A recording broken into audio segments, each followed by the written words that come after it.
ஓம் ஸ்ரீ தாரா நேயர்களுக்கு வணக்கம். சில டைம்ல நம்மளுடைய பூர்வீக வீடு இருக்கும். அங்க யாருமே போய் இருக்க மாட்டாங்க. அது அப்படியே இடிஞ்சு, பாழடைஞ்சு கிடக்கும்.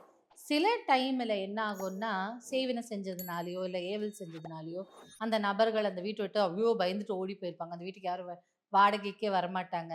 அப்படிலாம் இருக்கு இல்லையா? இல்ல. சில டைம்ல சில இடத்துல வந்து ஆம் தற்கொலை பண்ணியிருப்பாங்க. அங்க வந்து ஸ்பிரிட் இருந்திருக்கும். அந்த வீட்டுக்கு குடி போறதுக்கு பயப்படுவாங்க. இல்ல?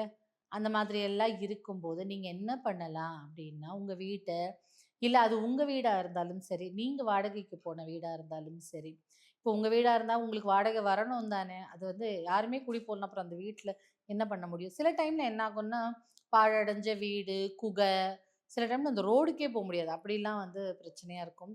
எளிய பரிகாரம். வேற எந்த பிரச்சனையும் இல்லங்க. இந்த பாழடைஞ்சு இருக்க அந்த வீட்டுக்கு, அதுக்கு போறதுக்கு முன்னாடி நம்ம என்ன பண்ணலாம்?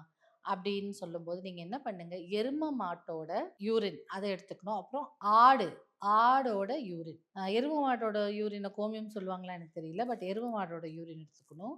அதே மாரி ஆட்டோட யூரின் எடுத்து கலந்து அந்த இடத்துல தெளிச்சுட்டே வாங்க. கொஞ்ச நாள்ல அந்த இடத்த விட்டு என்ன மாரி பேயா இருந்தாலும், பிசாசா இருந்தாலும், ஏவல் பிரச்சனையா இருந்தாலும், ஆ எல்லாமே தல தெறிச்சுட்டு ஓடியே போயிடும். கொஞ்ச நாள் தெறிச்சுட்டே வாங்க. சப்போஸ் உங்களுக்கு ஒரு பாழடைஞ்ச வீடெல்லாம் இருக்கு. அத அத வந்து நீங்க புதுப்பிக்கணும்.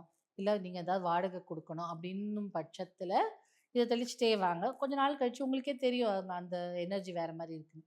அப்புறம் என்ன பண்ணுங்க, அங்க நல்லா மொழுகிட்டு, கிளீன் பண்ணிட்டு, அத திரும்ப அ ரெனோவேட் பண்ணுவாங்கல்ல. திரும்ப அத சரி செய்வாங்க இல்லையா? சரி செஞ்ச பிறகு, அதற்கான சில முறைகள் எல்லாம் போட்டு, என்னென்ன பூஜை பண்ணணுமோ பண்ணி, அத நீங்க அங்க நீங்க குடியேறலாம். ஸோ, உங்களுக்கு பிரச்சனைன்னு இருக்கும்போது, அந்த எப்படியாப்பட்ட துஷ்ட சக்திகளா இருந்தாலும் அந்த வீட்லருந்து வெளில போயிடும்.